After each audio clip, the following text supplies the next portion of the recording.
Hello everyone, আসসালামু আলাইকুম। আশা করছি সবাই ভালো আছেন। আমরাও ভালো আছি, আলহামদুলিল্লাহ। আমি জুবাইদাস ব্লগিংয়ের জুবাইদা। সবাইকে ওয়েলকাম করছি নতুন আরেকটি ভিডিও দেখার জন্য। আশা করছি বরাবরের মতো আজকের এই ভিডিওটিও আমার আপুদের কাছে অনেক ভালো লাগবে। ভালো লাগলে অবশ্যই একটা লাইক দিয়ে দিবেন। আর যারা নতুন ভিজিট করছেন আজকে আমার চ্যানেলটি, তারা সাবস্ক্রাইব করে আমার পাশে থেকে যেতে পারেন। আপনাদের একটা লাইক আমাকে অনেক উৎসাহ যোগায়, আপনাদের একটা কমেন্ট আমাকে অনেক উৎসাহ যোগায়। খুবই ভালো লাগে আপনাদের কমেন্টগুলো পড়তে। আপনারা সবসময় পজিটিভ কমেন্ট করেন, আমার খুবই ভালো লাগে। এখন প্রচণ্ড গরমে আসলে মনে হয় মুখের ভাষায় হারিয়ে যাচ্ছে। আসলে কি বলবো আর কি করব। অসহ্য গরম। এত পরিমাণে পানি খাচ্ছি, মনে হয় ঘুরছি ফিরছি আর শুধু পানিই খাচ্ছি। পেটে জায়গা নেই, তারপরও মনে হয় শুধু পানিই খাই। এরকম একটা অবস্থা। এতই তাপদাহ, হিট স্ট্রোক হওয়ার মতো অবস্থা। শুধু সারাদিন এসির মধ্যে বসে থাকলে তো আর কাজকর্ম হবে না। রান্নার হাঁড়িতে তো যেতেই হবে, তাই না? রান্নাঘরে একদমই যেতে ইচ্ছে করে না। আর কি খাবো এটাও বুঝতে পারি না। তো যাই হোক, রান্নাঘরে যেতে না চাইলে তো হবে না, রান্না তো করতেই হবে। তো স্যালাইন খাচ্ছি, তারপরে তরমুজ খাচ্ছি, লেবু খাচ্ছি, মালটা খাচ্ছি। তারপরেও মনে হচ্ছে যে গরম কমছে না, শান্তিও পাওয়া যাচ্ছে না। শুধু এত কিছু খাচ্ছি কি জন্য? রিহাইড্রেশন যাতে না হয়, এই জন্য চেষ্টা করছি ভালো থাকার। এই গরমে কতজন হিট স্ট্রোক করছে, মারা যাচ্ছে, কত নিউজ পাচ্ছি। আসলে খুবই খারাপ লাগছে। কাছের অনেক মানুষই চলে যাচ্ছে। অনেক সময় দেখা যাচ্ছে যে আমার বাচ্চার সাথে পড়াশোনা করে, তার বাবা মারা গেছে। শুনলে আসলে খুব কষ্ট লাগে। কি করব, কিছু তো করার নেই, তাই না? হিট স্ট্রোকে মারা যাচ্ছে অনেক মানুষ। এখন অনেকের বাসায় ছোট বাচ্চা, আবার দেখা যায় শ্বশুর শাশুড়ি, বাবা মা, বৃদ্ধ, তাদের প্রতি আলাদা রকমের একটু যত্ন নিতে হবে। কারণ গরম তো কিছুদিন পর চলে যাবে, বা একটু ঝড় বৃষ্টি হলেই সব ঠান্ডা হয়ে যাবে। কিন্তু যারা মৃত্যুবরণ করছে তাদেরকে আর তো ফিরে পাবো না, তাই না? এখন চেষ্টা করছি যাতে সবাই ভালো থাকি, নিজেও যাতে ভালো থাকতে পারি, সেই চেষ্টাটাই করে যাচ্ছি। তো নিজে যেভাবে স্যালাইন খাচ্ছি,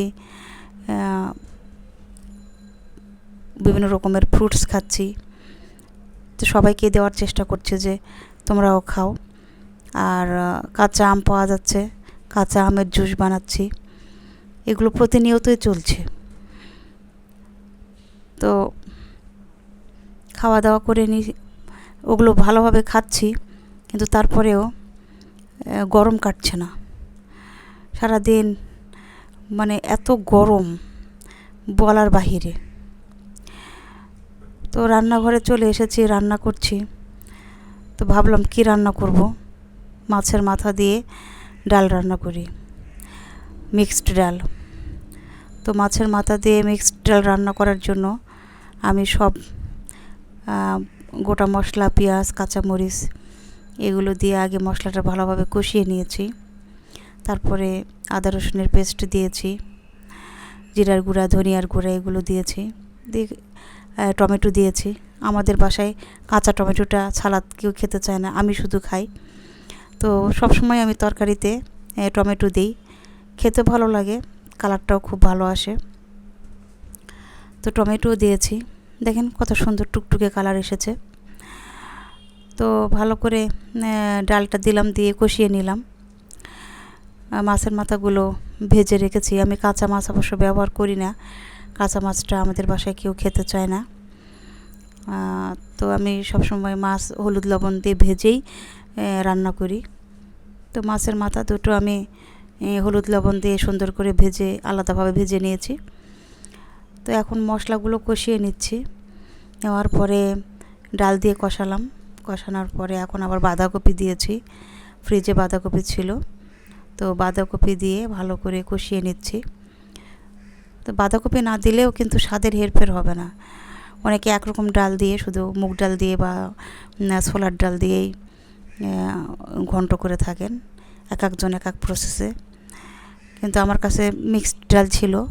এখানে 4 রকমের ডাল আছে, মসুর ডাল, মুগ ডাল, ছোলার ডাল আর মাসকলাইয়ের ডাল। তো আমি ভাবলাম যে মিক্সড ডাল দিয়ে করি, 4 রকমের ডালও খাওয়া হবে একসাথে। কিন্তু ঘন্টটা অনেক ভালো হয়েছিল, দুর্দান্ত টেস্ট হয়েছিল। বাঁধাকপি দিয়ে মনে হয় টেস্টটা আরও বেশি বেড়ে গেছে। আমার কাছে ছিল তাই দিলাম। তো ভালোভাবে কষাচ্ছি। আসলে মশলা কষানোর ওপরেই কিন্তু টেস্ট নির্ভর করে। ভালো করে কষিয়ে নিতে হবে। আর প্রেশার কুকারে রান্না করছি। এই গরমে আর থাকতেও ভালো লাগছে না রান্নাঘরে, তাড়াতাড়ি যাতে রান্নাটা করে নিতে পারি। আর প্রেশার কুকারে রান্না করলে কিন্তু স্বাদটা ভালো আসে। খেয়াল করে দেখবেন যে এখানে প্রেশার কুকারে রান্না করলে দ্রুত গতিতে রান্নাটা হয় আর টেস্টটাও খুব ভালো থাকে, টেস্ট খুব ভালো আসে। তো আমি এখানে মাছের মাথাগুলো দিয়ে দিলাম, আর যে তেলটা ছিল সে তেলটাও এখানে দিয়ে দিলাম। এই তেলটার জন্য কিন্তু আরও টেস্টটা দ্বিগুণ বেড়ে যাবে। তো মাছের মাথা দিয়ে যেহেতু রান্না করব, আর আমি মাছের মাথাটা পুরোটাই রাখি নাই, ভেঙে দিয়েছি। ভেঙে দিলে স্বাদটা ভালো হয়। যখন ভালো করে কষিয়ে নিব তখন দেখা যাবে যে সবগুলো একসঙ্গে মিশে গিয়েছে, আর রান্নার পরে খুব একটা দুর্দান্ত টেস্ট আসে। তো মাছের মাথা দিয়ে কষালাম। কষানোর পরে পানি দিয়ে দিলাম। আর সব মশলা দিয়ে যখন কষাবো তখন বারবার কিন্তু নাড়াচাড়া দিতে হবে, যাতে তলায় ধরে না যায়। যদি তলায় ধরে যায় তাহলে কিন্তু তিতা ভাবটা চলে আসে আর খেতে একটু ভালো লাগে না। সেজন্য যে মশলাটাই ব্যবহার করি না কেন, বারবার মশলা দিব আর একটু করে নাড়াচাড়া দিয়ে নেব। আর প্রয়োজনে একটু পানি ব্যবহার করার দরকার লাগলে পানি ব্যবহার করব। তো এভাবে ভালো করে কষিয়ে নিব। কষিয়ে নিয়ে তারপরে রান্না করব, দেখবেন খুবই টেস্ট হয়। তো আমি মশলা কষালাম। কষানোর পর যেগুলো দেওয়ার সেগুলো দিলাম, আর গরম মশলার গুঁড়ো দিয়ে দিলাম। কারণ এখন আমি প্রেশার কুকারের মুখটা বন্ধ করে দিয়ে রান্নাটা করে নেব। আর এটা ভাতের সাথে বা রুটি পরোটার সাথে খেতে খুবই ভালো লাগে। এমনকি এটা একটা বাটির মধ্যে নিয়ে যদি আপনি লেবু চিপে খান, এটাও কিন্তু খেতে খুবই ভালো লাগে। দেখেন কতটা ভালো হয়েছে, একদম মিক্সড হয়ে গিয়েছে। ডাল, বাঁধাকপি, মাছের মাথা সব একসাথে ঘন্ট হয়ে গিয়েছে। গরম ভাতের সাথে যদি একটু লেবু নেন, নিয়ে যদি খাওয়া যায়, বা বাটিতে আলাদা উঠিয়ে নিয়ে যদি লেবু চিপে খাওয়া যায় শসা দিয়ে, খেতে কিন্তু খুবই ভালো লাগে। যারা শাকসবজি পছন্দ করেন তারা করে খেয়ে দেখতে পারেন, দুর্দান্ত টেস্ট। তো আমার মা পিঠা, তারপরে ওখানে চুই পিঠা এগুলো পাঠিয়েছে, খাসির মাংস, মিষ্টি, নাটোরের কাঁচাগোল্লা এগুলো পাঠিয়েছে। তো আমি এগুলো সব নিয়েছি, বাটির মধ্যে নিয়েছি, কোনোটা পাতিলের মধ্যে নিয়েছি। তো ওখানে চুই পিঠা ছিল খেজুরের গুড় দিয়ে, দুর্দান্ত টেস্ট। আর এখানে পেঁয়াজ পিঠা আর তেল পিঠা দূর থেকে এসেছে। যদি একটু শক্ত হয়ে গিয়েছে, ওভেনে দিলে অবশ্য একটু সফট হয়ে যাবে, খেতেও ভালো লাগবে। তো খাওয়ার সময় এগুলো করে নিব। আর এখানে নাটোরের কাঁচাগোল্লা পাঠিয়েছে। তো প্যাকেটটা দেখিয়ে দিলাম। সবাই বলে এখানকার কাঁচাগোল্লাটা খেতে নাকি খুবই টেস্টি। তো ওখান থেকেই নিয়ে এসেছে। তো অনেকগুলো যেহেতু একবারে তো এতগুলি খাওয়া যাবে না। আমরা কিন্তু অলরেডি খেয়েছি, আর এখন আপনাদের সাথে শেয়ার করছি বাকিগুলো।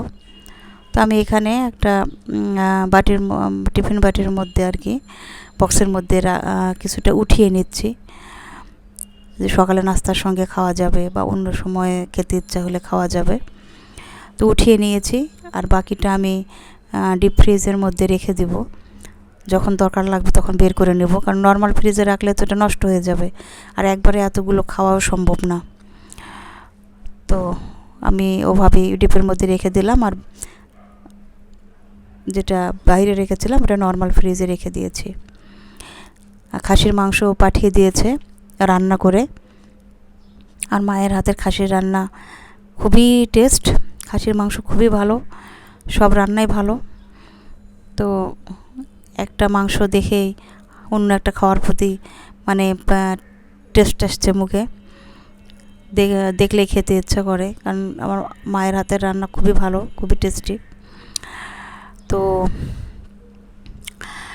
আমি একটা সবজিও রান্না করছি, এখানে ছোলার ডাল আর ফুলকপি আলু দিয়ে একটা সবজি রান্না করব। মশলা কষিয়ে নিয়েছি, দিয়ে একটা সবজি রান্না করছি। আপনাদের ভাইয়া বাইরে থেকে নাস্তা নিয়ে এসেছে, তো ও তো আর জানে না যে এতগুলো খাবার এসেছে। তো নাস্তা নিয়ে এসেছে, এখানে বেগুনি ছিল, পেঁয়াজও ছিল, পুরি ছিল।